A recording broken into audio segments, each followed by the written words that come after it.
ఇదేంటి sir scooter అయినా కదా మీ మీదికి వచ్చాడు గుద్దేదానికి అయినా మీరు సారీ చెప్పారు.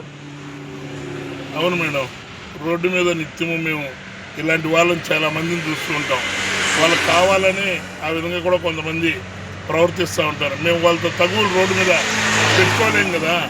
రోజు బ్రతుకు తెరువు కోసం ఈ రోడ్డును నమ్ముకొని ఆటో తీసుకొని వస్తాం. సాయంత్రం వెళ్ళేటప్పటికి తల్లిదండ్రులు భార్య పిల్లలు వెళ్ళినోడు సంపాదించుకొని వస్తాడు. ఈరోజు మనం హ్యాపీగా ఏదైనా అంత భోజనం చేయొచ్చని ఎదురు చూస్తూ ఉంటారు మేడం.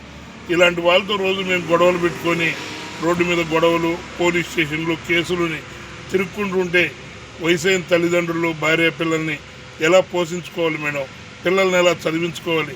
అందుకే అలా మేము ఏదో కాంప్రమైజ్ అయ్యి అందరితో కూడా పోతూ ఉంటాం. సొసైటీకి ఎన్ని అవసరాలున్న డ్రైవర్లుగా మేము అందిస్తున్నాం.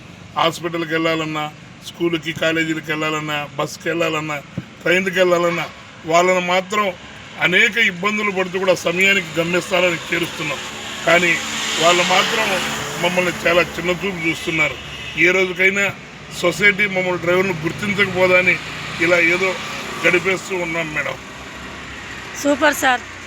ఆటో డ్రైవర్లు అంటే అందరు వాళ్ళు అంటారు, కానీ అందరి కోసం మీరు పని చేస్తున్నారు కాబట్టి మీ అందరికీ చాలా సూపర్. Thank you madam.